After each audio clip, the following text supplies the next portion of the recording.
Boa tarde a todos. Este é mais uma reunião, um webinar do Conselho Empresarial Brasil-China. E o tema de hoje é expectativas para a China em 2020. As duas sessões da Assembleia Nacional do Povo e do Comitê Consultivo da China, sobre os temas importantes que foram as duas sessões do contexto de pandemia e o novo Código Civil. O contexto de pandemia foi, sem dúvida, o fato mais importante a abalar todos os países do mundo, de uma maneira geral, e, em particular, o país onde foi detectado pela primeira vez a presença do coronavírus 19, que foi a China, mais especificamente na cidade de Wuhan. O governo, mais recentemente, o governo chinês anunciou que a epidemia de Covid-19 era a crise sanitária mais desafiadora desde a proclamação da República Popular em 1º de outubro de 1949. E que, portanto, embora eles anunciem, e aparentemente fato corrente, que a Covid-19 já foi controlada na China, de certa maneira, eles mencionam o fato de que a continuidade da luta contra a epidemia, contra a pandemia, e continua, inclusive porque ela é intimamente ligada ao desafio da manutenção de níveis estáveis de indicadores econômicos, em particular no que diz respeito à questão do emprego. Então, isso é um tema importante, digamos assim, que é o pano de fundo da nossa conversa de hoje. O outro foco é a questão das prioridades no que diz respeito ao crescimento da economia para o ano de 2020. A novidade desse ano é que, pela primeira vez em muitos anos, o governo não estabeleceu uma meta quantitativa para o crescimento da economia, tal como acontecia em anos anteriores. Havia anos em que eles marcavam cifras de 2 dígitos que eram atingidas, dada a circunstância da economia mundial e da própria funcionamento da economia chinesa à época, e posteriormente, sobretudo a partir de 2008, a economia chinesa passou a crescer menos, em consonância com o menor crescimento, ou às vezes até a ausência de crescimento da economia mundial. Mas, de qualquer modo, a economia chinesa sempre procurou manter uma taxa de crescimento bem acima da média do crescimento da economia mundial. E isso era algo que hoje eles não mencionam mais uma meta de crescimento. Diz explicitamente que não vão mencionar. A prioridade para eles é, 1, salvaguardar empregos. 2, assegurar a subsistência do povo chinês. 3, levar em frente o desenvolvimento das entidades de mercado. 4, garantir a segurança alimentar e energética. 5, manter a estabilidade das operações industriais e da cadeia logística. 6, assegurar a normalidade do funcionamento dos governos provinciais, o que não deixa de ser um eufemismo para promover uma maior coordenação em matéria de políticas públicas entre o governo central e os governos provinciais. Vendo essas prioridades estabelecidas pela Assembleia Nacional do Povo, nota-se que continua em vigor aquele objetivo maior que foi explicitado por Deng Xiaoping em 1978, que é de promover a correta inserção da China no sistema internacional. Quer dizer,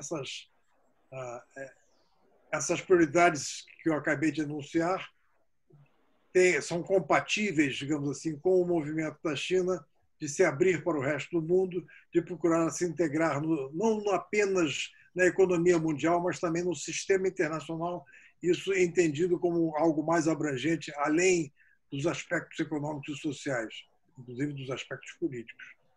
O outro ponto que eu gostaria também de salientar é a questão das províncias, das chamadas província rebelde, que é Taiwan, e das regiões administrativas especiais, que são Macau e Hong Kong. Macau, aparentemente, não há problema, não, ela é mal é mencionada no documento que emanou da Assembleia, e o problema está um pouco na área de Hong Kong, à luz das demonstrações que temos visto nos últimos tempos. É curioso assinalar que, na verdade, a demanda por democracia em Hong Kong não é uma demanda nova, é uma demanda que vinha desde o tempo do domínio britânico. Hong Kong nunca foi uma democracia, nunca tinha qualquer mecanismo de expressão política durante a dominação britânica. Apenas quando ficou patente que haveria transferência de soberania para a China, os britânicos criaram um conselho, uma espécie de uma assembleia de Hong Kong, e criaram aquilo que eles próprios denominaram de um mecanismo de decisão democrática, que foi, de certa maneira, respeitado pela China, embora hoje exista, digamos assim, uma série de discussões, uma série de desentendimentos entre o governo central chinês e a região administrativa especial de Hong Kong sobre quais são os limites, qual é a fronteira de competências entre o governo de Hong Kong e o governo central da China. Esse é um aspecto. E, finalmente, passaremos ao segundo tema da nossa conversa de hoje, que tem a ver com a aprovação pela própria Assembleia Nacional Popular do Código Civil da China. É o primeiro Código Civil da história chinesa, pelo que eu saiba. E isso tem muito a ver com a necessidade que a China sente de se integrar mais amplamente no sistema internacional.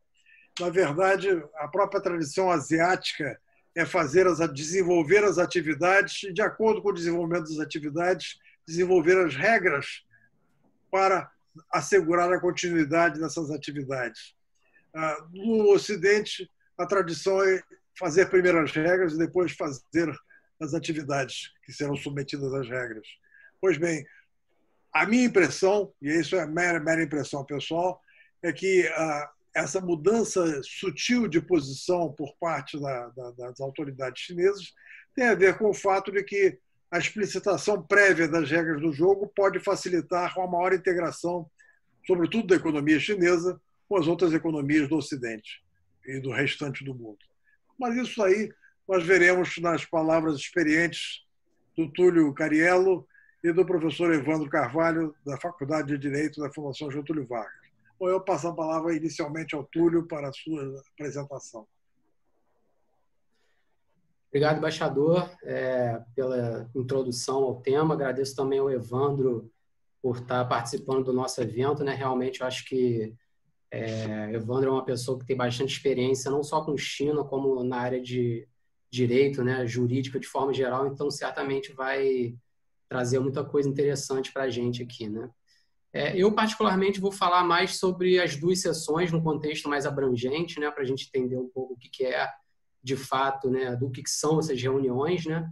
Então, por que elas têm esse nome de duas sessões, né? Porque elas reúnem, de um lado, que é a Assembleia Popular Nacional, né, que seria o equivalente ao legislativo chinês, né, e, em tese, a maior autoridade do Estado também, que é formada, por exemplo, por representantes das províncias, né, das regiões administrativas especiais, Forças Armadas, né, e a Conferência Consultiva Política do Povo Chinês, que é formada por representantes da sociedade civil, né, incluindo, por exemplo, acadêmicos, empresários, representantes das minorias étnicas, e essa é uma reunião anual, né?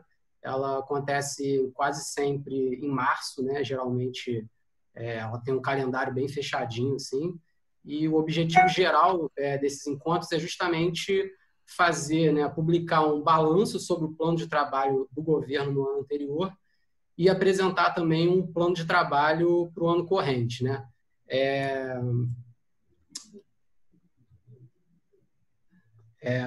Importante, assim, notar uma coisa também, né? Em geral, esses planos de trabalho, eles são muito semelhantes, né? Porque a China, como a gente sabe, ela sempre pensa a sua política em longo prazo, então dificilmente há uma mudança brusca, né? Uma ruptura brusca de um plano de trabalho de um ano em relação ao próximo, né? E esse ano, particularmente, né, dada enfim, toda essa situação aí das pressões geradas pela epidemia de Covid na China, né, acabou trazendo algumas novidades também em relação às duas sessões de 2020 especificamente, né? A primeira delas é o fato de que ela foi postergada, né? Ela aconteceu ao invés de ser feita em março, foi feita em maio desse ano, no final de maio. Foi também mais curta do que o habitual, se a gente comparar, por exemplo, com o ano passado, ela teve 5 dias a menos, né? E marcada também por uma série de controles sanitários, né? Enfim, as próprias fotos, eu até vou ver se mostro para vocês aqui, desses eventos, elas evidenciam ali o uso disseminado de máscara, né? Enfim, houve também testagem em massa dos deputados que estiveram presentes ali, a imprensa que está sempre muito presente nessa ocasião, não só a imprensa chinesa, como internacional também, dessa vez não estava fisicamente ali, né, na sua maioria, mas trabalhando, né, com acesso por meios remotos, né, como a gente está fazendo aqui agora, né. Então, só para ilustrar aqui, eu queria mostrar algumas fotos para a gente ter uma ideia. Vocês estão conseguindo ver as fotos aqui? Sim, né? Aqui, por exemplo, é justamente a Assembleia Popular Nacional, né? Essa próxima foto aqui também, né? Como vocês podem ver, tem uma quantidade bastante grande de deputados, são mais ou menos 3.000 deputados que representam, né, a China nesse momento, e essa aqui é a Conferência Consultiva do Povo Chinês, né? Eu acho particularmente interessante essa foto agora, que ela mostra que, como eu comentei, o uso de máscaras disseminado, né? E também, se vocês conseguirem observar aqui, por exemplo, tem pessoas aqui que são, por exemplo, os representantes aí das minorias étnicas, conforme eu falei, e que tiveram presentes nesse momento, né? Bom, dando prosseguimento, então, qual que é a visão geral desse plano de trabalho para 2020, né? A primeira questão que eu acho interessante de notar aqui, como o embaixador falou, foi que o próprio governo chinês, né, já colocou de forma bastante clara aqui que a epidemia de Covid na China agora é a crise sanitária mais desafiadora, né, desde a proclamação da República Popular. E o próprio adiamento também dessas reuniões, ela evidencia duas questões muito importantes, eu acho, né? A primeira delas é a própria seriedade da situação, né? Acho que, enfim, não precisa ser nenhum especialista para perceber isso, mas a segunda seria que o governo ele quer reforçar a todo custo a ideia de que as coisas estão voltando ao normal na China, né? Então, eles querem passar esse recado não só para a população chinesa, né, de forma geral, como também para o mundo, né? Porque esse é realmente o momento político mais importante do calendário chinês, né? Infelizmente, a mídia brasileira aqui não cobre muito os aspectos assim das consequências disso para o mundo e para o Brasil, e foi por isso justamente que a gente sugeriu fazer esse evento, né? Então, qual que é o principal desafio para 2020, né? Justamente a continuidade da luta contra a Covid, né? E a manutenção de níveis estáveis dos indicadores econômicos e sociais da China, né? Principalmente, né, como o embaixador comentou, em relação à questão do emprego, né? Então, pela primeira vez, né, desde os anos 90, o governo não estabeleceu uma meta de crescimento para o PIB, né, que é algo realmente, digamos, inédito aqui, né? E justamente por conta disso, a justificativa para esse não estabelecimento de uma projeção para o PIB é que o governo vai focar na estabilidade econômica e social, né? Em um ambiente de recuperação econômica pós-pandemia, em 6 áreas prioritárias, né, que o embaixador chegou a comentar. Então, assim, eu não vou me estender muito nesse tema, mas a situação é mais ou menos essa, né?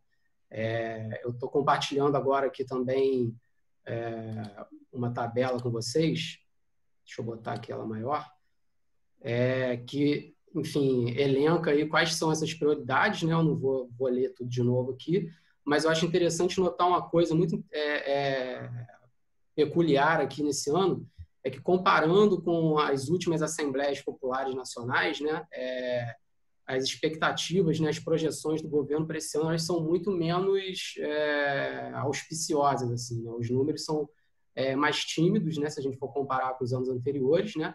Então, eu pensei aqui alguns indicadores que são frequentemente citados nas reuniões da Assembleia Popular Nacional. Praticamente todos os documentos do governo indicam esses indicadores aqui. E, por exemplo, a questão do crescimento do PIB, que não foi definido, em 2018 era de 6,5%, em 2019 de 6 a 6,5%, ou seja, o próprio governo já estava começando a flexibilizar um pouco essa questão, né? Enfim, essa não definição também de uma projeção, acho que é algo que pode ser até uma tendência para os próximos anos, né? Vamos ver como é que vai ser. Mas, em termos, por exemplo, de criação de empregos urbanos, a projeção é de 9 milhões para esse ano, né? Um número menor do que os 11 milhões que foram projetados para 2019 e 2018. E a taxa de desemprego urbano também está projetada para ser um pouco mais alta, né? 1% mais alta, né? Ou seja, 5,5% contra 4,5% de 2019 e 2018. E a própria variação também do índice de preços ao consumidor tá projetada para crescer a 3,5%, né, contra 3% dos anos anteriores. E essa questão do emprego, né, a China, eles, por uma questão metodológica, eles só consideram a questão do emprego em áreas urbanas, né? Eu não vou entrar em detalhes sobre isso, mas o fato é que a China hoje ela tem um desafio muito grande em relação a criar empregos urbanos, porque a população urbana na China tem crescido muito, né? A gente vê nesse gráfico aí, de forma bastante clara isso, né? Ou seja, desde 2015 tem havido um crescimento aí constante da população dos residentes urbanos permanentes, né? E pela primeira vez na história da China esse valor chegou já a mais de 60%, né? Ou seja, então tem mais esse desafio para o governo chinês nesse momento, né? Então, de maneira geral, só um minutinho, deixa eu voltar aqui a apresentação. O que a gente tem de medidas, por exemplo, de recuperação econômica para esse ano é um pacote, né, de estímulos fiscais bastante abrangente, né, que deve pegar basicamente a indústria e serviços, né, que inclui, por exemplo, isenções de impostos, né, redução de juros, dispensas de contribuição para fundos de assistência social, redução do valor de serviços como eletricidade e internet, né? Principalmente internet, nesse caso, que certamente tem sido assim, primordial para o funcionamento da economia chinesa, né? E global, de forma geral, também. E o governo indicou também que, para esse ano, a proporção do déficit PIB deve chegar a 3,6%, né? Que é um valor mais alto do que o ano anterior, né? Especificamente 1 trilhão de yuans maior do que a de 2019, né? Sendo que a estimativa naquela época era de cerca de 2,8%, então a proporção do déficit PIB subiu para esse ano, né? Na projeção do governo. E, nesse contexto, também o governo deve emitir cerca de 1 trilhão de yuans em títulos públicos, especificamente para o combate à Covid, né? Isso seria, no caso, então, uma iniciativa das entidades financeiras centrais, enquanto que também está prevista a emissão de 3,75 trilhões de yuans em títulos de governos locais, né, que é um valor 1,6 trilhão maior do que o de 2019, e o foco desses títulos dos governos locais deve se dar em projetos de infraestrutura, né? Tradicionalmente, na história recente da China, esses títulos são realmente voltados para setores de infraestrutura, mas para áreas mais tradicionais, assim, né, como construção ali de pontes, ferrovias, portos, né, que, inclusive, esse tipo de atividade contribuiu muito para o crescimento chinês, né, ao longo da história, né, principalmente depois das reformas de abertura, por exemplo. Mas esse ano especificamente, eu acho que a novidade maior que a gente tem em relação a esse ponto é o fato de que esses projetos de infraestrutura devem ter um componente maior de tecnologia, né? Ou seja, o próprio documento cita como novos tipos de infraestrutura, né? Que inclui, por exemplo, criação de data centers, estímulos à indústria de veículos elétricos também, que é um ponto muito forte da China, não só internamente como no exterior, e principalmente também a expansão da rede 5G, né, que é certamente a grande joia aí da coroa da China agora em relação à sua atuação no exterior, né? Além disso, também tem uma questão interessante que, se a gente for comparar com o pacote de estímulos na época do pós-crise de 2008, que focava basicamente em gastos do governo, né, que no momento inicial até deu certo, mas que depois acabou tendo um efeito colateral, que foi gerar um endividamento gigantesco, né, das províncias chinesas. Esse pacote atual ele deve focar naqueles 6 pontos prioritários que a gente comentou, e com o objetivo justamente de evitar uma dependência muito grande do governo, né, da China em relação ao governo, né? Ou seja, o próprio relatório do Li Keqiang, né, que é o primeiro-ministro, coloca ali de forma clara que existe uma preocupação muito grande em evitar o excesso de liquidez no mercado agora, né? Além disso, também prevê a continuidade das reformas de abertura econômica, né, que inclui, por exemplo, criação de zonas de livre comércio, né, a modernização das regiões central e oeste da China, basicamente porque, de fato, o grande centro de radiação econômica do país ainda é a costa, né? Então tem muitos projetos também de desenvolvimento no interior do país. E para a gente aqui, né, para pessoas, por exemplo, empresas que investem na China, tem um ponto muito interessante que é a diminuição ainda maior da lista negativa de investimentos, né? Ou seja, é uma lista que, no caso, favoreceria a entrada de capital estrangeiro em setores que antes eram fechados, né, por serem estratégicos ou, enfim, por outras razões. Mas o fato é que agora o governo vai facilitar a entrada de investimentos em áreas que antes eram mais fechadas. Então, acho que isso é bastante positivo também. Em relação à coisa mais geral também do plano de trabalho, né, o governo também indicou que deve dar uma atenção especial aos setores que foram mais afetados pela crise, né, como restaurantes, lojas físicas, né, e as áreas de cultura e turismo, né. E aqui cabe também um parênteses interessante, porque o turismo da China é uma questão assim, muito importante hoje, né. Como a gente sabe, os chineses são os turistas que mais gastam no exterior, mas o turista chinês ele ainda viaja muito dentro da China, né? Então, de uma forma ou de outra, esse foi um setor que foi muito afetado internamente, então acho que o governo vai focar também na reestruturação dessa parte de turismo, né? Além de também, enfim, facilitar também a estímulos, né, para setores que têm sido críticos no combate aos efeitos econômicos da epidemia na China, que seria basicamente o e-commerce, né, e os serviços online de forma geral, também que foram citados explicitamente no relatório do governo, né.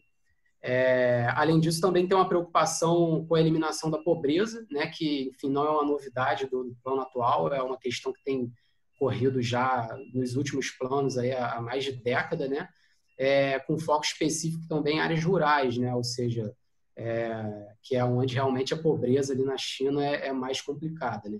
Então, as autoridades financeiras centrais elas devem criar subsídios de mais ou menos 146 bilhões de yuans para programas locais de redução da pobreza, né? E isso está aí numa esteira de crescimento constante há 5 anos, pelo menos, né? E se a gente for comparar com 2019, por exemplo, o valor para esse ano ele é 20 bilhões de yuans maior, né? Também tem uma preocupação grande em relação a questões sanitárias, né? Como não poderia deixar de ser. Eles citam, obviamente, a questão da Covid, né? E aí entra uma preocupação, por exemplo, em reforçar a proibição da caça e comércio e consumo de animais selvagens, né? Porque tem um medo grande também de que isso possa, enfim, trazer a eclosão de novos patógenos aí com potencial de infecção em humanos. E, além disso, também a questão da peste suína africana, né? Que, enfim, a gente não tem visto se falar muito sobre o tema, mas isso foi uma coisa que desestabilizou muito o mercado de proteína animal a nível global, né? Como a gente sabe, a China é o maior produtor e consumidor de carne suína do mundo e assim, esse problema está ainda longe de ser resolvido na China. Então, tem essa preocupação também com a peste suína africana. O Brasil, particularmente, tem até aproveitado essa situação, né? A gente nunca vendeu tanto proteína animal para a China como agora. Eu estava fazendo até um cálculo baseado nos 5 meses iniciais desse ano, e se for comparar com o ano passado, a gente já exportou 111% a mais de proteína animal, né? Considerando as 3 principais, que seria basicamente carne bovina, suína e de aves, né?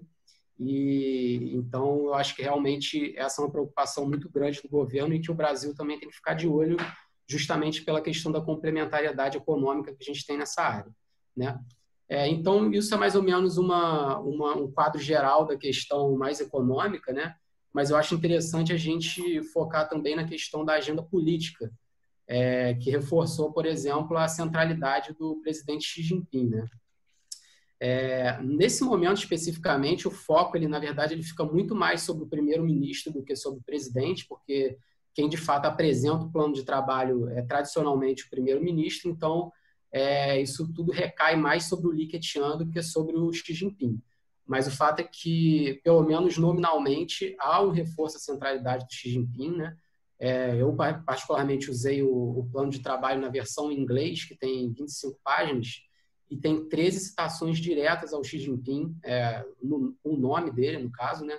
Sem contar, por exemplo, citações também a filosofias e ideais que são tradicionalmente ligados a ele, né? Como, por exemplo, a construção de uma sociedade moderadamente próspera, comunidade com um futuro compartilhado para a humanidade, enfim, todas teorias que têm realmente como cerne o presidente Xi Jinping, né? Para muitos analistas, e eu inclusive, o Xi Jinping é certamente uma das figuras políticas com maior poder na história da China desde do Mao Tse-tung, né? Principalmente depois que o governo aprovou a retirada do limite do número de mandatos presidenciais, né? Que foi, se não me engano, no ano retrasado, que, em tese, vai permitir que o Xi Jinping possa se manter no poder indefinidamente, né? E também incluiu na Constituição chinesa a filosofia do pensamento do Xi Jinping sobre o socialismo com características chinesas para uma nova era. É um nome bastante grande, né, como a gente pode ver aí, mas, enfim, as lideranças chinesas realmente gostam muito desse tipo de coisa e é algo que está bem presente nesse tipo de documento, né?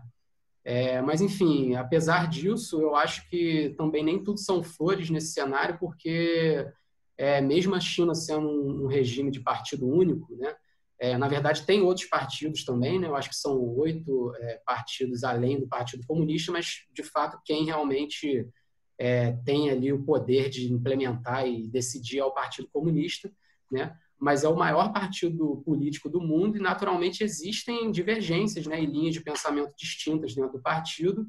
E, apesar do Xi Jinping ter conseguido limitar assim, os impactos negativos, né, a posição dele atual, eu acho que, no longo prazo, o cenário é desafiador, né? Não só pela questão da pandemia, mas também pela disputa com os Estados Unidos atualmente, né, as manifestações em Hong Kong, a própria questão de Taiwan, né, ou seja, certamente vai ter uma cobrança aí em relação a como Xi Jinping, a liderança chinesa atual, vai lidar com esses desafios, né? Ou seja, a liderança do Xi Jinping hoje ela não é inquestionável, né? Apesar de ser evidentemente forte, não é inquestionável mesmo dentro da China.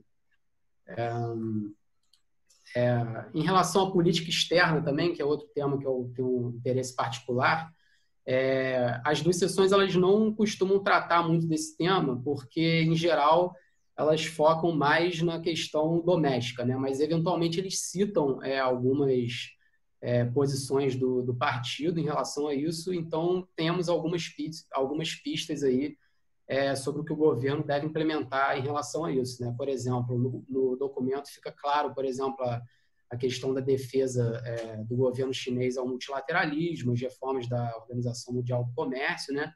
E eles citam também projetos-chave nessa administração atual, que seria, por exemplo, a nova Rota da Seda, né? A Belt and Road Initiative, né? Que é um plano central para essa liderança do Xi Jinping. E no documento eles, enfim, citam isso de forma vaga, mas indicam, por exemplo, que devem focar mais na qualidade dos projetos, devem defender os princípios de mercado e regras internacionais, mas a realidade, na minha visão, mostra que a Belt and Road Initiative deve enfrentar alguns desafios aí futuramente, né? Já está enfrentando, inclusive, porque a maioria dos países que está na órbita dessa iniciativa são países pequenos e economicamente frágeis, né? Principalmente assim, no Sudeste Asiático, na Ásia Central, na África também, alguns países até aqui da América Latina também. Então, existe uma perspectiva de que esses países, que já alguns deles já tinham um endividamento muito grande com a China, vão ter problemas ainda maiores agora para poder, enfim, honrar os contratos que têm com as empresas chinesas. Então, o futuro de alguns projetos nesse contexto é incerto, né? Eu, particularmente, acho que o governo chinês certamente vai propor, em algum momento, uma reorganização da arquitetura da Belt and Road Initiative, né? Que é algo que está até previsto, né? Isso não é um projeto estático, né? Ele já sofreu mudanças ao longo do tempo. O próprio nome do projeto já mudou, né? Que antes era o One Belt and Road, agora é a Belt and Road Initiative. Recentemente também tem surgido aí uma nova nomenclatura específica, falando de uma nova rota da seda da saúde, né? Por conta da pandemia também. Mas, por outro lado, apesar desses desafios, eu acho que no contexto global que a gente tem hoje, não tem outra entidade ou outro país ou outro bloco que consiga realmente lançar projetos globais de infraestrutura como a China, né? Cabe lembrar aqui também que não só eles têm a Belt and Road, mas tem outros projetos importantes, como o Banco Asiático de Investimento em Infraestrutura, né? Que o AIIB, o próprio Banco dos BRICS também, que tem esse componente. Então, eu acho que é interessante ficar de olho no que vai surgir aí de reformas nessa iniciativa, né? Além disso, também tem a questão da guerra comercial com os Estados Unidos, né, que obviamente não ficaria de fora dessa análise.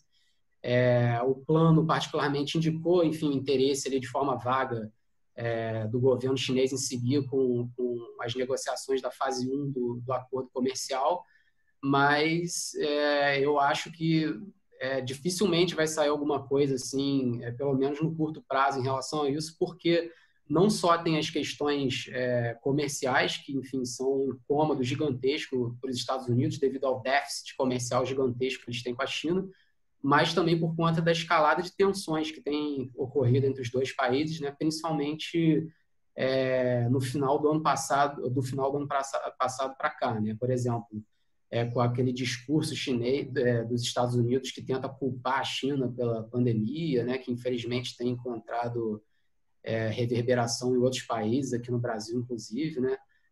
Além também de, enfim, questões como a ingerência dos Estados Unidos em assuntos internos da China, que é um ponto que eles realmente não admitem que haja, né? Que é, por exemplo, a ingerência em questões como os protestos em Hong Kong, né? A soberania territorial no Mar do Sul da China, a questão de Taiwan também, que no momento é particularmente delicada, né? Primeiro porque os Estados Unidos, obviamente, têm uma parte de responsabilidade no status quo dessa situação, porque, inclusive, oferecem algum apoio militar a Taiwan nesse sentido, né?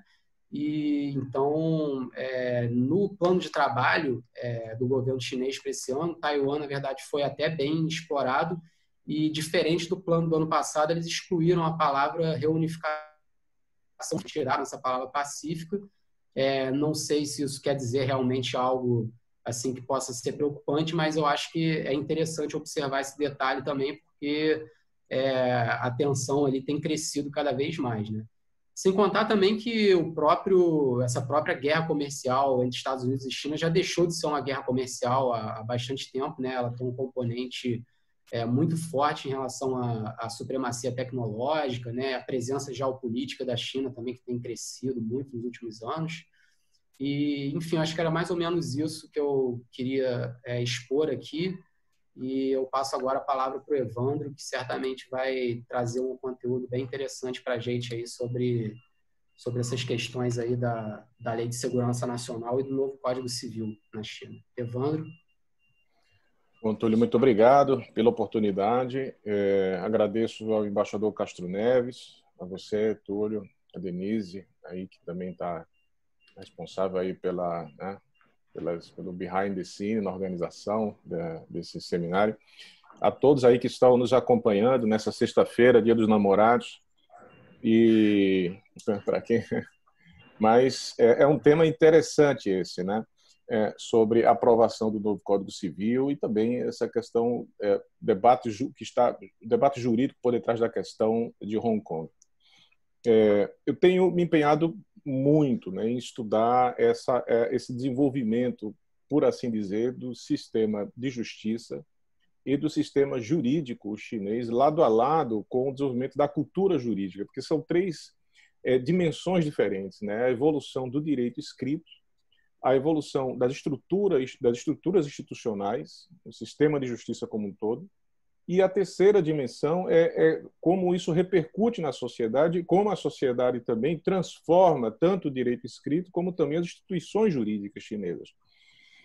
E quando a gente é muito comum, né, dentro dessa visão bastante simplificada da realidade chinesa, que a gente vê de maneira muito corrente, né, nos países ocidentais e particularmente aqui no Brasil agora, que de certo modo ressuscitou um pouco aquele binômio da Guerra Fria, de uma maneira muito mal encaixada, inclusive, do ponto de vista histórico e até do ponto de vista circunstancial, né, da relação Estados Unidos e China, mas isso é outro tema.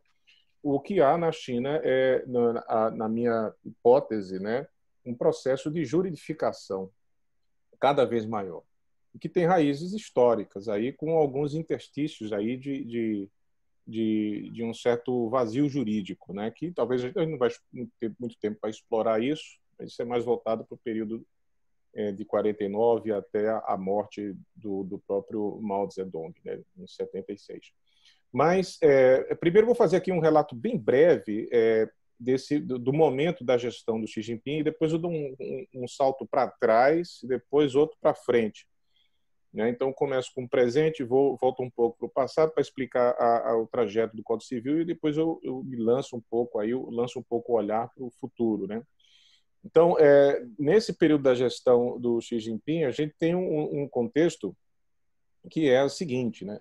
Em 2013, quando ele assume o partido, em 2012, final de 2012, né, a função de secretário-geral do partido. Em 2013, ele é eleito presidente do Estado, e já na terceira sessão plenária do 18º Comitê Central do Partido Comunista, anuncia-se a reforma do sistema judicial. E esse é um capítulo à parte, porque havia uma preocupação muito grande, e ainda existe, nos erros de julgamento. Né?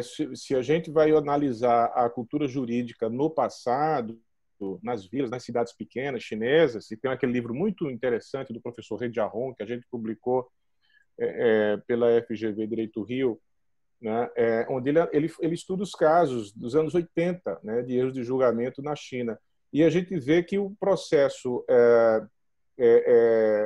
de constituição das provas, né, de busca das provas, ela era muito mais preocupada em encontrar logo o culpado para apaziguar uma ansiedade social.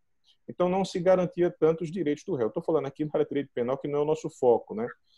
Mas a reforma do sistema judicial, que ela já foi anunciada em 2013, portanto, no primeiro ano do primeiro mandato do presidente Xi Jinping, ela toca de perto essa questão, a correção dos erros de julgamento, para que as decisões dos tribunais judiciais chineses fossem mais materialmente justas, e começa-se um processo de revisão. E a consequência disso, inclusive, é uma preocupação maior em garantir os direitos do réu. Né? Esse é um debate que se vê lá dentro. Né? Em 2014, na quarta sessão plenária do 18º Comitê Central do Partido Comunista, o objetivo do partido foi anunciado construir um país, diz lá, né, fundado no Estado de Direito Socialista com características chinesas. Né? Mas o fato dessa sessão plenária, a quarta sessão plenária é sempre uma sessão importante historicamente, né? Todas as quartas sessões plenárias, mas ela foi a primeira, né, que coloca o tema do Estado de Direito como central, né, da sessão. É o tema mais importante, né? E foi ali que se decidiu pela elaboração, outra tentativa, né, que terminou bem sucedida, a gente vai falar disso, de um novo Código Civil. E em 2016, na sexta sessão plenária também do 18º Comitê Central, é a sessão que endossa o Xi Jinping como líder central do partido. Isso é um aspecto que tem uma dimensão muito mais política, mas ela, de certo modo, ela repercute depois na reforma da Constituição, né, no artigo 79 da Constituição sobre a questão da reeleição. E em 2017, aí sim, teve a aprovação das cláusulas gerais de direito civil, né, na sessão da 12ª Assembleia Popular Nacional. Um Código Civil que vai reger aí 1,4 bilhão de pessoas, né? Nesse ano, no ano de 2017, foi o ano que no Congresso do Partido Comunista, né, o presidente chinês ele é reconduzido à função de secretário-geral do partido, anuncia a nova era do socialismo chinês, que está muito conectado com aquelas metas centenárias.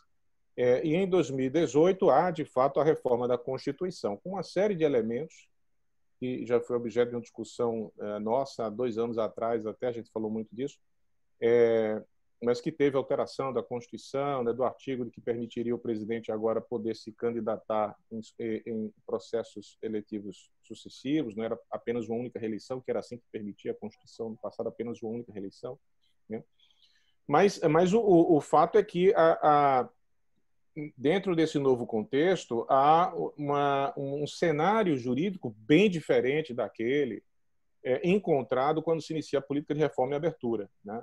Então, a China tem mais de 600 cursos ou departamentos de direito nas universidades, mais de 600 mil profissionais de direito que tiveram que ter formação ao longo desse tempo, né, formar esse pessoal todo.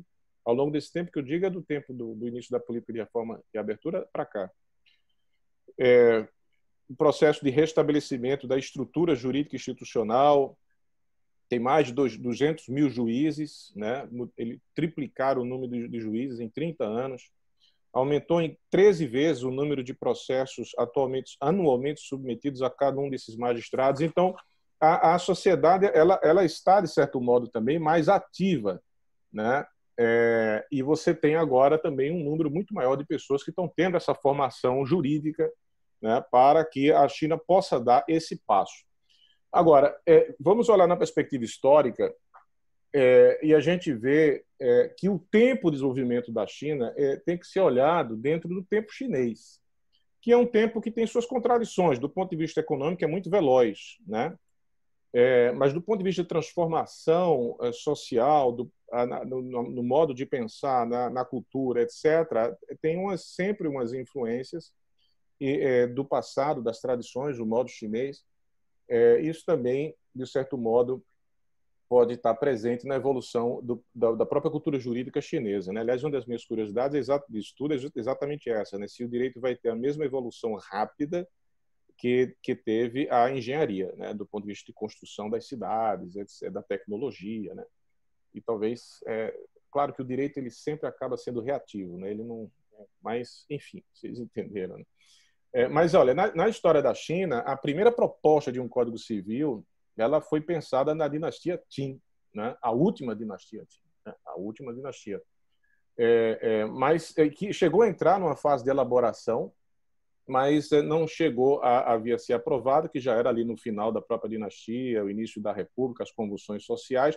E é interessante a gente enquadrar o contexto histórico, né? Que é um contexto de que houve as guerras do ópio, né? As invasões não só britânicas, né, mas de diversos outros países, do Japão, da Rússia, né, da França, né? Então a influência, muito da influência ocidental, e uma preocupação no final da dinastia Qin de modernizar a China, né? E houve tentativas nesse sentido, inclusive até estudos para uma monarquia constitucional, que acabou também não acontecendo. Em seguida, houve uma tentativa feita pelo Partido Nacionalista da China, na época, muito inspirada na proposta da dinastia Qin, mas que, com a derrota deles para os comunistas e a fundação da República Popular da China em 49, esse código não entrou em vigor e ele praticamente foi levado para a proposta dele para Taiwan e é aplicado até hoje, né? Então, chegamos em 49, funda-se a República Popular da China, a China torna-se um país socialista e houve uma tentativa de se ter um Código Civil no início ali. Na época, as leis soviéticas serviam de modelo, mas o próprio Mao Tse-tung ele achava que não era bem a ocasião para se fazer leis. Era muito dentro da própria lógica mesmo de gestão, vamos dizer assim, né, de governo, né, do próprio Partido Comunista liderado pelo Mao Tse-tung, né, que ele liderava através de campanhas, né? Talvez tenha sido isso um vício do período revolucionário, né? A segunda tentativa foi nos anos 60, que também não malogrou, e aí chegamos posteriormente houve a Revolução Cultural, né, que nesse sentido foi uma revolução que destruiu, né, as estruturas institucionais jurídicas, né, fechou as universidades, né, então deixou a China praticamente uma terra arrasada, né? E a partir de 78, né, com o fim da Revolução Cultural e a morte de Mao Zedong, tudo isso em 76, a China vai iniciar essa nova etapa na sua história, né, com a liderança do Deng Xiaoping. O que significa essa política? Rapidamente falando, a reforma, né, você tem um conceito para dentro, né, das instituições internas que estavam desmanteladas, e a abertura é um conceito para fora, né, das fronteiras da China para o mercado, para o mundo, né, para o mercado mundial. Então, nesta fase inicial aí, o direito na China era praticamente algo sem relevância, né? Tem uns autores chineses, o Wang Limi e o Zhou Yuzhen. Wang Limi é uma pessoa bem importante no meio jurídico, lá entre os acadêmicos, né? Eles afirmam, né, entre aspas aqui, né, no estágio inicial da reforma e abertura, o direito civil e comercial foi abandonado na medida em que, por um período de tempo considerado, muitas pessoas não sabiam o que era o direito civil. Fecha aspas. Né?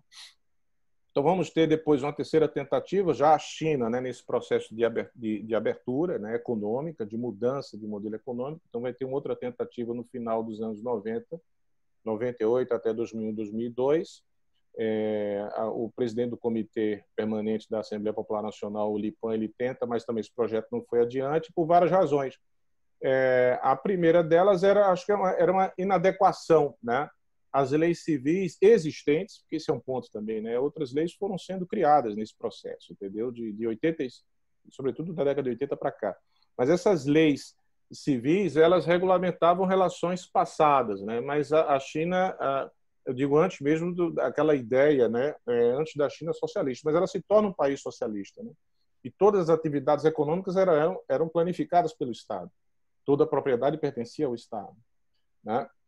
Além disso, tinha um cenário de instabilidade interna, né, dentro desse processo de reforma e abertura. E a segunda razão é que também a presença acadêmica, a influência acadêmica, o poder acadêmico era muito fraco.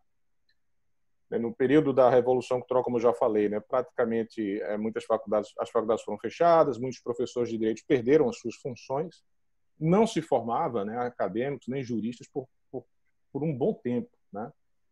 Então, na década de 80, a China se deu conta de que ela não tinha pessoas capacitadas, né, professores de direito capacitados o suficiente para fazer um projeto de Código Civil. Então, o cenário hoje é completamente diferente, como eu já mencionei, né? Então, o que é importante aqui nesse primeiro momento salientar, né, que a política de reforma e abertura ela marca o início desse processo de reconstrução do sistema de justiça e do sistema jurídico chinês, que vai na frente, né? O que está vindo atrás é a cultura jurídica, né? Que é justamente a compreensão da sociedade dessa mudança e a sociedade passar a recorrer ao sistema de justiça, né? E a China, nesse processo, ela vai deixando de ser uma economia planificada para se tornar uma economia de mercado com as chamadas características chinesas. Isso vai ter repercussão sobre a reconstrução do direito na China e nas décadas iniciais, né? da China, né?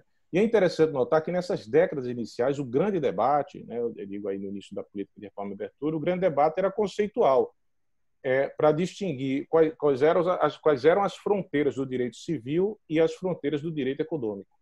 Esse era o grande debate na época. Em 79, a Academia Chinesa, o Instituto de Direito, né, da Academia Chinesa de Ciências Sociais, em Pequim, ela organiza um congresso grande.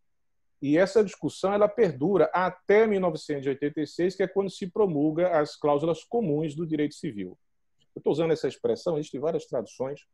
Para nosso efeito aqui, vou usar essa expressão comuns, né? Cláusulas comuns do direito civil, em 1986. Aí você tem uma etapa, né, o começo de uma etapa do desenvolvimento do direito civil chinês em 1986.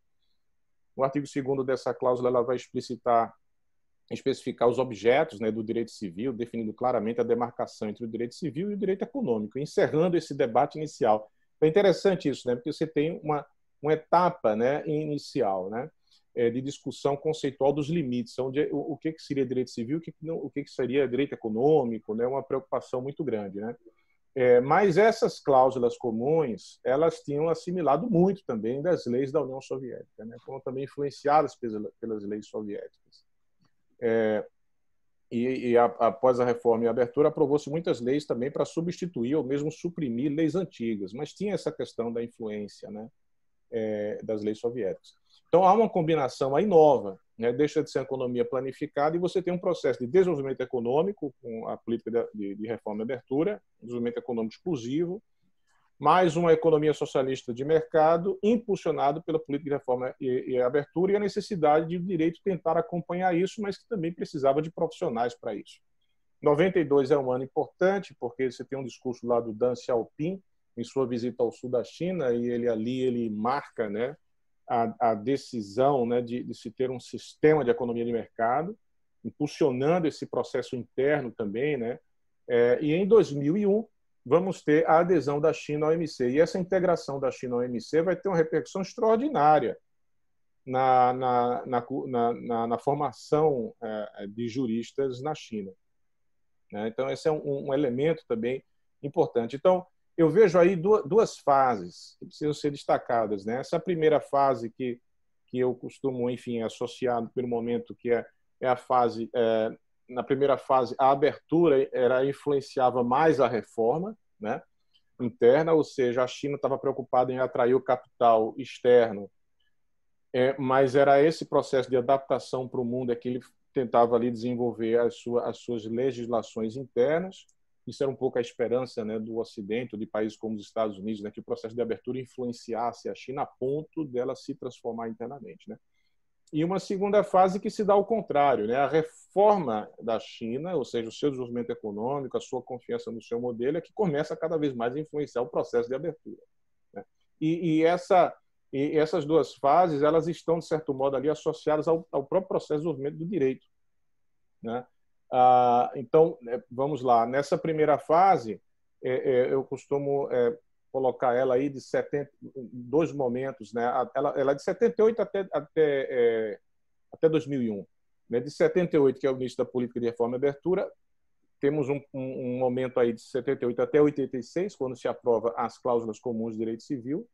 Em 1982, a aprovação da nova Constituição chinesa. E a segunda fase se inicia com o ingresso da China na Organização Mundial do Comércio, e eu digo que se estende até este ano, com a aprovação do novo Código Civil. E antes disso, em 2018, houve a aprovação das cláusulas gerais de direito civil, né? Essas cláusulas gerais, elas substituem as cláusulas comuns de 1986.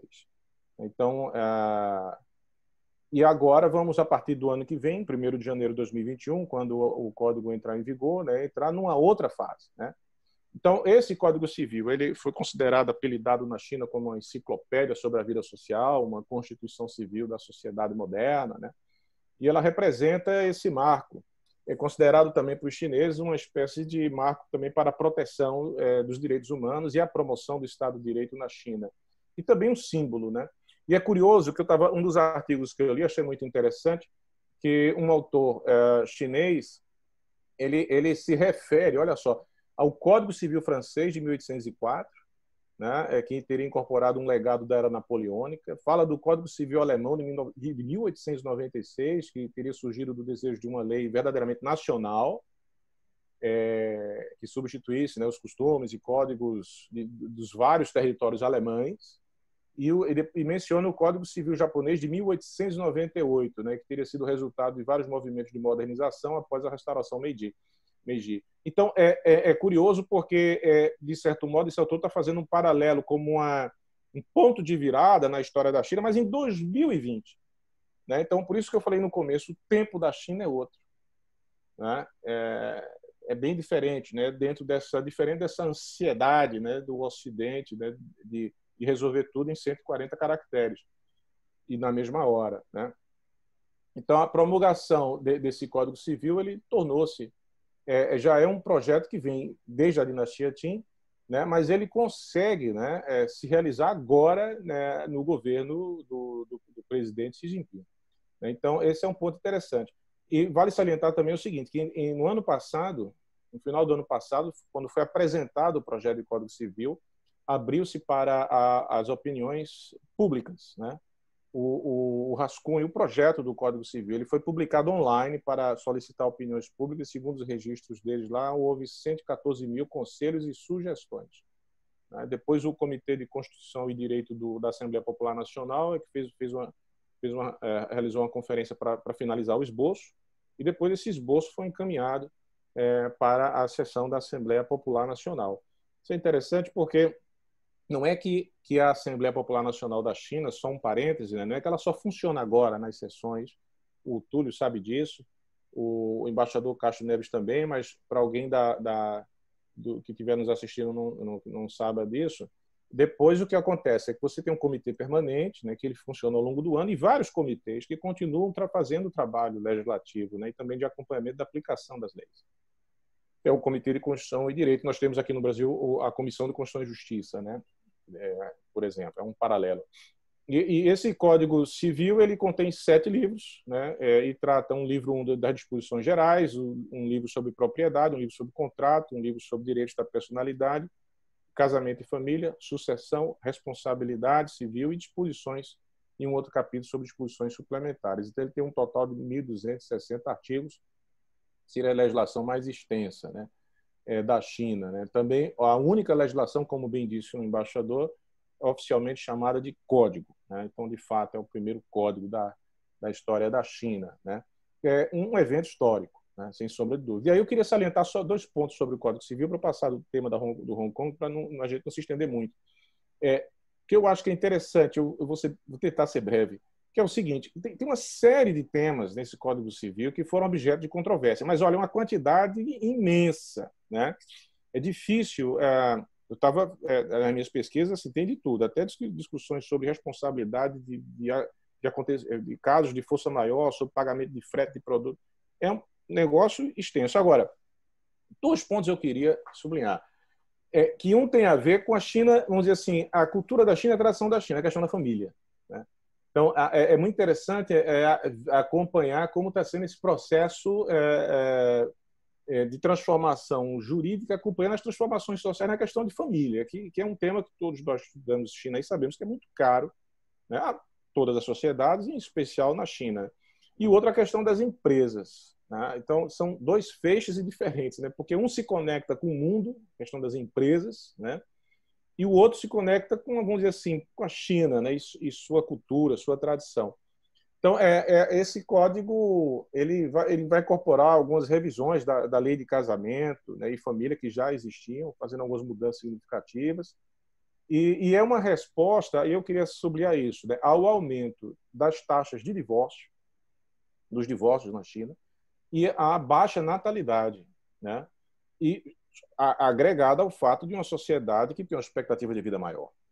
Então, isso não sabemos, enfim, aí cabe aos sociólogos analisar, né, qual seria o impacto disso a médio e longo prazo na sociedade chinesa, até os economistas também, por conta do envelhecimento da sociedade.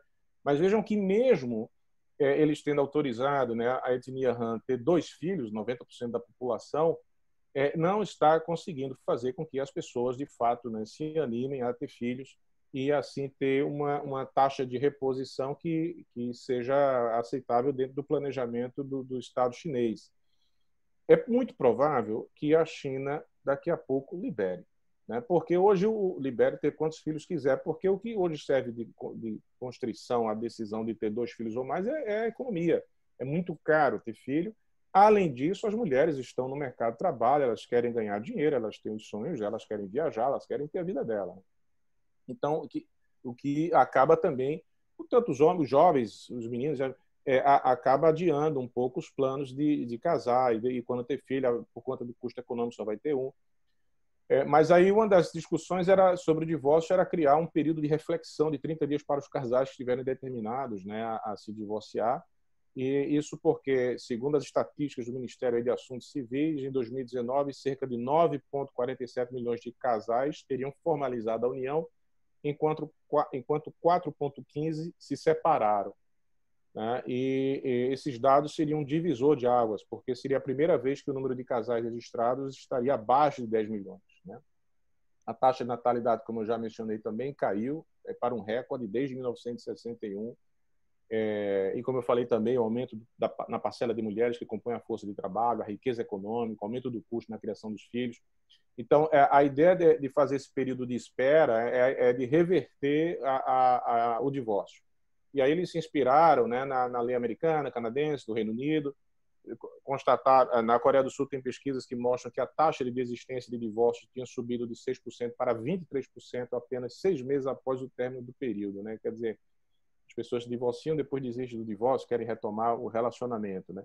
Mas isso tem a ver, toda essa discussão jurídica, com essas preocupações todas de transformação da sociedade chinesa. Eu vou pular aqui, teria outras coisas para falar. Aliás, até essa questão desse período aí dos 30 dias, ela foi também objeto de debate. É importante dizer isso, né? Porque naquela parte de consultas, houve uma reação pública também em relação a isso, porque muitos temiam que as mulheres, as esposas, sofressem nesses 30 dias casos de violência familiar, né, estupro conjugal e por aí vai.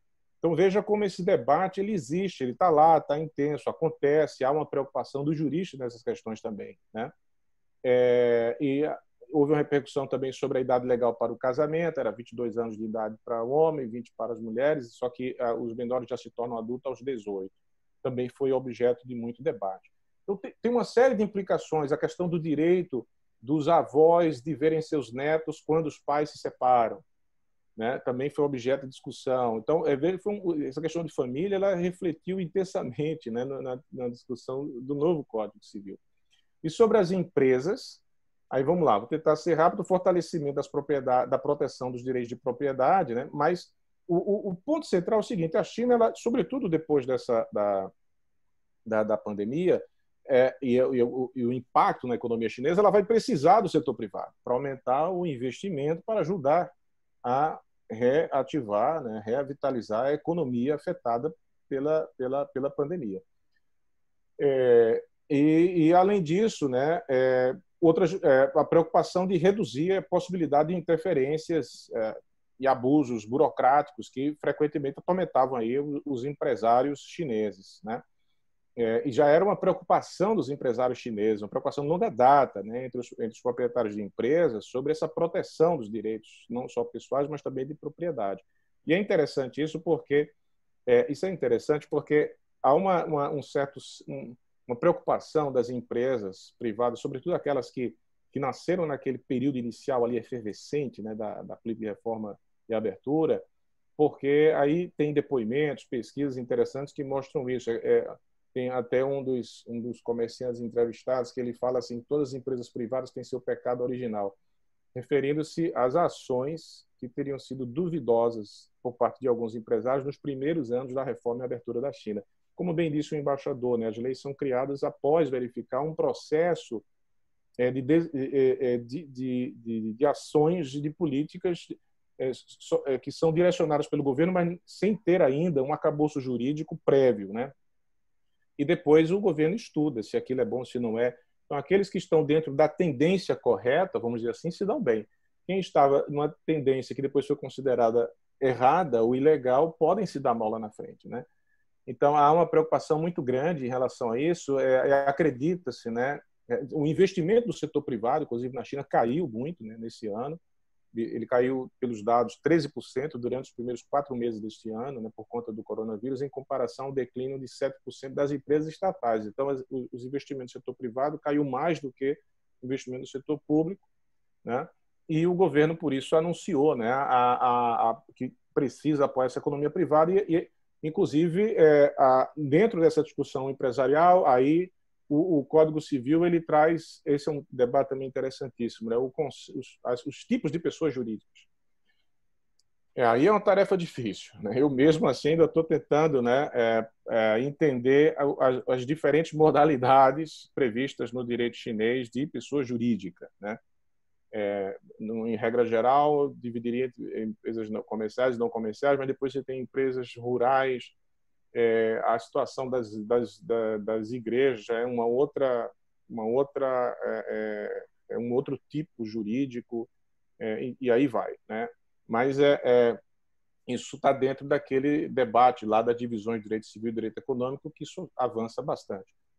Mas caminhando para finalizar esse tópico, o do Hong Kong eu vou ser breve, né? Você tem aí uma tentativa de, através desse Código Civil, né, espera-se restaurar a confiança dos empresários privados, né, como para impulsionar esse crescimento econômico. Mas a pergunta que fica é se o país ele vai aderir ao Estado de Direito e se o governo está realmente apto para fazer valer a aplicação dessa lei. E aí a questão da cultura jurídica que eu mencionei, que é essa terceira dimensão, que é a adesão da sociedade ao direito. De todo modo, ela vai ter o código como a referência. Esse é um outro debate importante também, que é a questão da codificação, né? Vou finalizar aqui bem rapidamente, então, 2 minutinhos sobre o Hong Kong. Eu vou ser breve, eu preparei um texto aqui, mas aí, para não tomar tempo, vou tentar ser breve. A questão de Hong Kong, que gerou muito debate, né? Existe no direito internacional, acho que é importante salientar, né, o princípio da soberania dos Estados. Esse é um ponto importante, né? A partir desse princípio da soberania decorre todos os outros princípios que vão estruturar o direito internacional, como o princípio da integridade territorial, o princípio da não intervenção externa em assuntos internos, e por aí vai, né? O caso de Hong Kong, ele é claramente, né, juridicamente estabelecido como um território pertencente à China. Isso está no artigo 1º da Lei Básica, né, que rege a região administrativa especial de Hong Kong. Então, esse artigo 1º ele diz lá, né, que a região administrativa especial de Hong Kong é uma parte inalienável da República Popular da China. Então, Hong Kong é indiscutivelmente território chinês, né?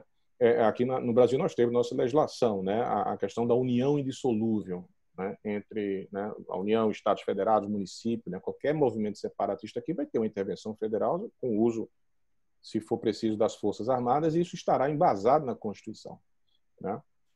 A discussão sobre se a Lei de Segurança Nacional, a discussão é se ela iria implodir o princípio um país, dois sistemas, né? Então, esse é um ponto importante, né? Em princípio, analisando o dispositivo legal, ele se restringe a ser aplicado para proibir atos de traição, secessão, subversão contra o governo central da China, ou proibir, como diz o texto, organizações ou órgãos políticos estrangeiros de conduzir atividades políticas na região, preservando todo o resto que está na lei básica, né? Inclusive o princípio de um país, dois sistemas, né? Então, o que acontece? Existem 2 aspectos, aí eu realmente agora, caminhando para o final, da Lei de Segurança Nacional, que precisam ser levados em conta. Um é o elemento simbólico, o outro é um elemento operacional, né? O elemento simbólico é que Pequim poderia ter criado essa legislação apenas para provar que pode fazer, né? E cá entre nós, um parêntese aqui, essas questões elas iriam da parte de uma parcela da população de Hong Kong que não quer se agregar à China no sentido pleno da palavra, iria ter uma reação quanto mais se aproximasse de 2047, que é quando terminam os 50 anos previstos para esse modelo de um país, dois sistemas. Então, né? Mas, enfim, voltando, o elemento simbólico é esse, né, que Pequim pode ter realmente querido ali mostrar, né, que ali é um território chinês, né? Então, demonstrar essa determinação, né? Não apenas para as pessoas, por assim dizer, do continente, né? Hong Kong está ali no continente, mas também para demonstrar força e determinação em relação aos seus apoiadores em Hong Kong, né? Então, se for puramente simbólico, vai ser algo muito parecido à lei anti-secessão chinesa. A China tem uma lei anti-secessão, né? E que até o momento nunca foi aplicada para dentro, né? Que tem disposições fortes, né? Mas, enfim, essa lei anti-secessão é uma lei que foi aprovada no 10º Congresso Nacional do Povo, né? Ratificada em 2005, e entrou em vigor, né? Foi o governo de Hu Jintao. Quanto à questão operacional da legislação, aí eu falei do simbólico e operacional, ela tem a ver com a preocupação sobre a gestão de um eventual vamos dizer assim, a ação do governo de Pequim sobre a Hong Kong nesses casos previstos na Lei de Segurança Nacional. E isso toca de perto o assunto do compartilhamento de dados e a capacidade institucional tanto das agências, vamos dizer assim, do continente e da região administrativa especial de Hong Kong de trabalharem umas com as outras, né? Em particular, Hong Kong é péssima em tecnologia. A China, como um todo, ela é muito boa nisso, né? Então, qual é a razão, né, pela qual há uma necessidade de uma lei? É que, se houver cooperação ou compartilhamento de dados que não estivesse fora do marco legal, a China não ia poder usar para qualquer coisa que envolvesse medidas legais. Então, você poderia ter uma tonelada de dados aí, de telefone celular, que pudesse comprovar que XYZ violou uma portaria de ordem pública de Hong Kong, mas você não poderia usar isso para uma acusação, né? Agora, com a Lei de Segurança Nacional, você dá essas condições. E aí, a principal pergunta que se deve fazer é se haverá conflito aí com os tribunais de Hong Kong, né? Meu palpite é que vai haver pouco confronto, porque o judiciário já tem, de certo modo, ele não tem frustrado os objetivos de Pequim, né?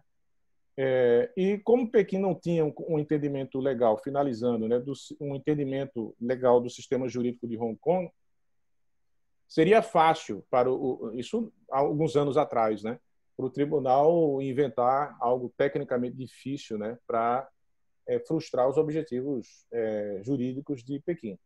Então, uma coisa que é diferente se compararmos com os primeiros anos de 2000 é que Pequim hoje ela está muito mais sofisticado na lei e, portanto, cria instrumentos legais que conseguem os objetivos que necessitam. Então, isso também significa que é menos provável, né, que a estratégia de restrição legal, tanto em nível local quanto internacional, funcione, né? Ou seja, você utilizar a lei para evitar, né, um tipo de defender os interesses daquela parcela de Hong Kong que quer preservar as características lá de Hong Kong. Nos anos 90 e início dos anos 2000 o nível de sofisticação jurídica em Pequim era muito menor se comparado a hoje. Então, hoje você podia limitar o poder, né? De certo modo, o Hong Kong fazia uso dessas questões jurídicas para isso, né? Mas agora é diferente, né? Pequim entende como fazer e usar leis extremamente sofisticadas. E essa é uma questão agora que volta, e eu termino, né, que é exatamente isso, né? Acho que a China faz muito trabalho de direito comparado, muito. Olha, se comparar com o Brasil, é impressionante. Os seminários na China, os encontros sobre direito, são sempre questões envolvendo direito estrangeiro. Estão sempre estudando direito estrangeiro, né? Estão sempre abertos a entender o que está acontecendo em outras partes do mundo, em especial a Alemanha, França, Japão, né? Coreia do Sul, eles também estudam bastante, leis americanas. Então, tem sempre um esforço de direito comparado muito grande. Então, eles estão cada vez mais sofisticados na elaboração da lei. Isso podemos afirmar. Aí há um processo agora de reforma das instituições, e aí o que fica em questão é como vai ser essa juridificação dentro do pensamento e da ação social da sociedade chinesa. Eu acho que essa é que é a grande pergunta para o futuro, no futuro breve, quando o Código Civil entrar em vigor. Vocês me desculpem aí, tentei ser um pouco rápido aí, mas difícil, um tema tão palpitante, né, e complexo. Obrigado. Muito obrigado, Evandro. Muito obrigado, Túlio. Foram apresentações bastante precisas e abrangentes. E agora vamos passar à fase das perguntas. Eu vi 4 perguntas aqui, 3 dirigidas, em princípio, ao Túlio e uma dirigida ao Evandro. Eu vou roubar uma do Túlio, que é a seguinte: um dos assistentes pergunta se a Assembleia Nacional do Povo não é apenas um órgão destinado a rubber stamp, a aprovar apenas uma formalidade, aquilo que já foi decidido no âmbito do governamental, no âmbito do executivo chinês. Aí eu gostaria de comentar que o processo decisório, não só na China, mas em vários outros países da Ásia, é inteiramente diferente do processo decisório no Ocidente, de uma maneira geral, onde o Congresso, o Parlamento, há âmbito de debates, inclusive de oposições, e até que se crie, digamos assim, algum consenso, que se crie algo que vá a uma votação e receba uma votação, às vezes até apertada. Vocês notaram que são 2 reuniões, a da Assembleia Nacional do Povo e a do Comitê Consultivo Político do Povo Chinês, que tem por objetivo fazer sugestões, fazer propostas de políticas públicas nas áreas econômica, política e cultural. Então, o debate dura um ano. Quando se convoca a sessão da Assembleia Nacional do Povo, normalmente em março, esse ano extraordinariamente foi no fim de maio, os assuntos já estão praticamente resolvidos. Resolvem-se detalhes, às vezes apenas detalhes formais. A ANP, quando a Assembleia Nacional do Povo, quando se reúne, já se reúne para aprovar algo que já foi objeto de um ano de debate. Então, esse é o sistema, digamos assim, processual da tramitação legislativa no âmbito da China. Bom, sendo isso, eu passo a palavra ao Túlio, já com a segunda pergunta, mas se ele quiser também se pronunciar sobre isso, e o Evandro também é bem-vindo. Uma pergunta sobre o 14º Plano Quinquenal, 21 a 25. Se você podia comentar algo sobre isso rapidamente. Túlio. Não, em relação à outra pergunta, eu acho que não tenho muito o que acrescentar, é mais ou menos essa visão também que eu tenho.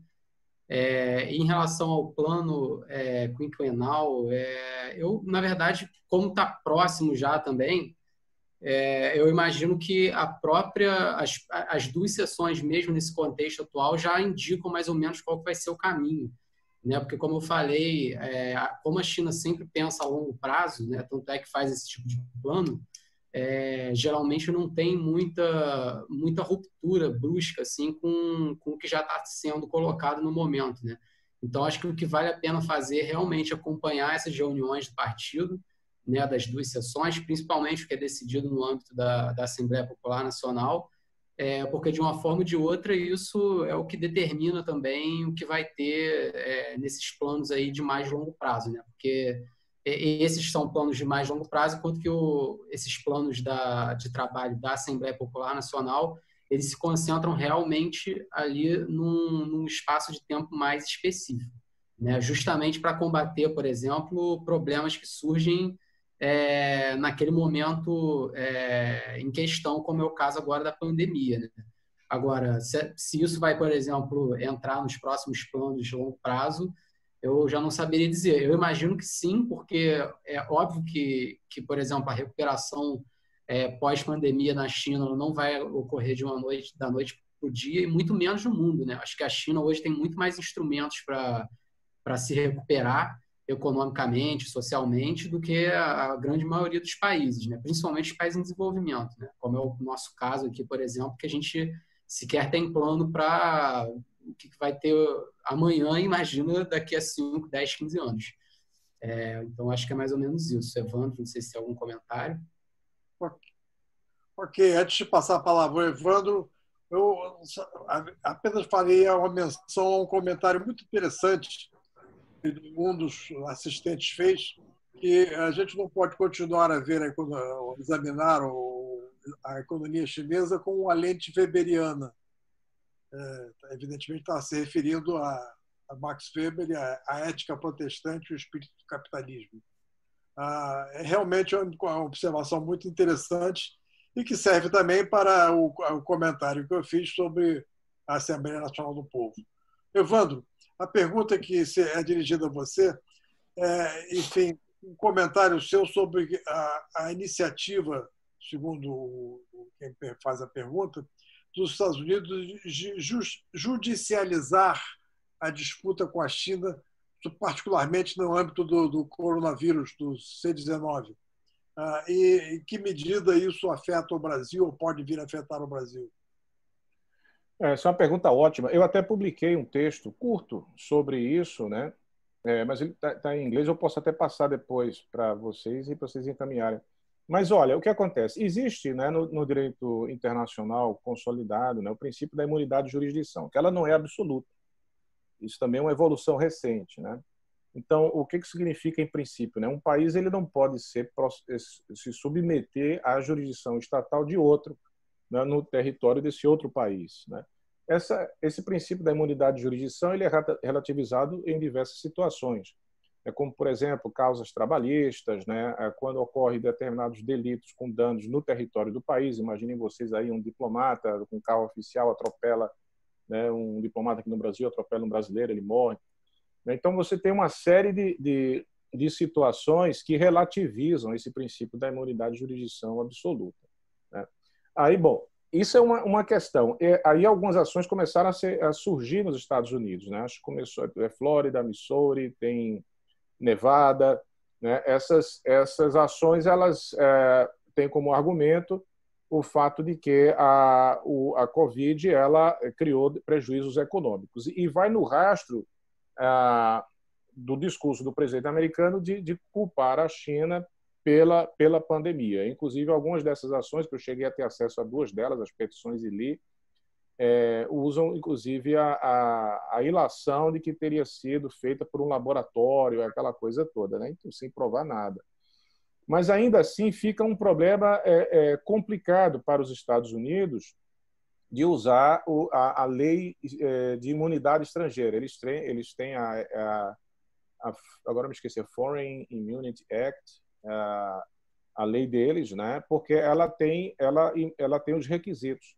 Então, é preciso preencher esses requisitos. E fica muito complicado você processar a China dentro desses requisitos da própria lei. Um senador republicano, ele meio que já admite isso e já está propondo, eu acho que é o Josh Hawley, está propondo uma reforma nessa lei da imunidade dos países estrangeiros nos Estados Unidos, claramente com o objetivo de atingir a China. E essa proposta dele, inclusive, também ecoa em outras duas senadoras republicanas, né? É um processo que eu acho que ele não vai ter um bom resultado jurídico para os demandantes dentro dos Estados Unidos. Seria melhor para os demandantes dentro dos Estados Unidos, se tiverem interesse em se ressarcirem dos prejuízos relacionados à pandemia, processar o próprio governo americano, né? E aí depois tem a discussão no plano internacional.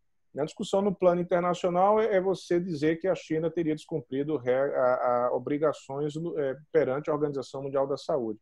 Isso entra num debate sobre o próprio procedimento ali chinês no processo de descoberta do vírus, né? E aí eu também me debrucei sobre isso bastante nesse período aí de pandemia, né? O Comitê Municipal de Wuhan ele emite uma nota dizendo haver a possibilidade de um novo coronavírus no dia 31 de dezembro de 2019. Essa nota ela vai para a internet, ela se torna pública e eles comunicam a organização, mandam um alerta para a OMS. A OMS, na verdade, demora para poder dizer que há uma possibilidade, que há, de fato, contágio de humano para humano. E essa é a grande reclamação do Trump, né, de que houve uma demora para se admitir que havia possibilidade de contágio de humano para humano. Aí a discussão, que eu vi até alguns juristas brasileiros debaterem, que não, porque a China deveria ter comunicado em 24 horas, aquela coisa toda, uma questão procedimental. Mas ainda que a gente admita isso, vamos lá, decisões da Organização Mundial da Saúde, elas não são obrigatórias, né? Elas não geram vínculo jurídico, elas não geram obrigação de. Primeiro ponto. Segundo ponto, a única possibilidade aí seria você utilizar isso para responsabilizar a China no plano internacional. Aí é preciso dois aspectos, ato ilícito e dano. Você pode até dizer que houve dano, mas é a ilicitude do ato. É uma discussão também interessante. Além disso, há um problema, não tem tribunal internacional que vá julgar essa causa, porque nem a China, nem os Estados Unidos reconhecem a jurisdição da Corte Internacional de Justiça. Então, isso também não vai prosperar do plano internacional, né? É uma discussão que, na verdade, ela tem um impacto muito mais político, né? Mas com poucas chances e possibilidades de prosperar juridicamente. Bom, obrigado. A última pergunta olha, um comentário pedindo perguntas, eu passaria ao Túlio, mas antes também daria o meu palpite aqui. A pergunta é que hoje em dia a nova política econômica chinesa volta-se para dentro, interno. Haveria uma certa introversão da economia chinesa na medida em que o mercado interno passa a ser prioritário, o consumo interno e não mais a locomotiva das exportações, enfim, passa a ser prioritário. E pergunta como isso pode afetar o Brasil. Eu acho que se nós soubermos identificar as oportunidades decorrentes da prioridade ao mercado interno chinês, nós teremos inúmeras janelas de oportunidade. O mercado chinês já está razoavelmente integrado na economia mundial, muito mais do que o era há 10, 20, 30 anos atrás, sem dúvida alguma. E vocês imaginem que possa ser um país de 1 bilhão, um mercado de 1 bilhão e 400 milhões de pessoas a consumir, a ter demanda, que certamente será atendida em grande medida pela oferta internacional de bens e serviços. E o Brasil, só para mencionar um setor, que é o agronegócio, qual o Brasil é altamente competitivo, possivelmente o mais competitivo do mundo, está numa posição absolutamente ímpar para atender essa nova demanda chinesa. Agora, maximizar o desempenho brasileiro nesse contexto é uma tarefa que incumbe a nós, de fazer as reformas necessárias na economia brasileira, enfim, é fazer o nosso dever de casa. Túlio, eu gostaria de acrescentar algo?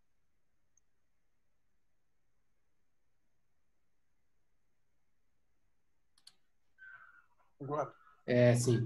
Não, eu concordo com o embaixador nesse ponto e em relação a essa questão da China se voltar para dentro agora, eu acho que é um processo natural justamente porque realmente a preocupação agora é reerguer a economia, né? Porque obviamente houve impactos aí por conta do coronavírus, mas isso acho que tem dois aspectos importantes para o Brasil. Um é na questão de comércio, né?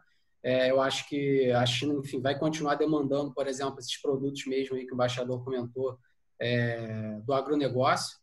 E nesse ponto especificamente, eu acho interessante a gente prestar atenção em um ponto que o CBC já tem falado há muito tempo, que é de agregar valor à nossa pauta de exportação para a China. Porque basicamente o que a gente exporta para lá hoje, como é de conhecimento geral, são produtos, enfim, commodities no seu estado mais bruto, né? Que é soja em grão, petróleo bruto, minério de ferro. Isso não é um problema necessariamente, mas eu acho que, considerando, por exemplo, que a gente tem uma classe média chinesa hoje, que equivale a uma população inteira dos Estados Unidos, há um espaço grande para se investir, por exemplo, em produtos premium, né? Por exemplo, você vai no mercado chinês hoje, numa espécie de Carrefour na China, que já é uma coisa mais ocidentalizada, e você vê lá na seção de carnes, por exemplo, carnes premium da Austrália, dos Estados Unidos com selinho de qualidade, com a bandeira do país, entende? Então, tem já, enfim, alguns países que têm tido muito sucesso nesse âmbito, né? Óbvio, a Austrália está ali do lado, é muito mais fácil para eles do que para a gente, mas não é uma coisa impossível. Acho que tem até empresa, a BRF mesmo, que é associada do Conselho, tem total capacidade para trabalhar nesse sentido. E o outro aspecto é de investimentos, né? Obviamente, eu acho que nesse momento a preocupação agora da China é que o investimento se direcione para dentro, né?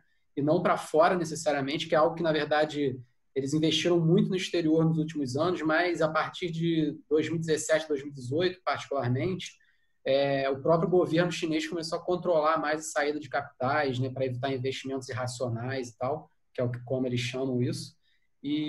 Mas, assim, o que isso pode ter de impacto para o Brasil, né? Inicialmente, imagino que novos investimentos aqui pode ser que tenham um certo arrefecimento, mas os investimentos que já estão em operação, principalmente na área de energia, por exemplo, acho que não tem nenhum indicativo de que vão parar no longo prazo, né? Óbvio que no momento agora atual, que tem desafios econômicos pós-pandemia, sim, né, pode ser que tenha uma queda assim, momentânea, mas no longo prazo não, né? Inclusive porque esses investimentos interessam muito à China, né? Principalmente, por exemplo, na área de infraestrutura. Enfim, eu acho que é mais ou menos isso. Bom, tem uma última pergunta feita aqui não vou identificar, mas por um advogado e professor de Direito.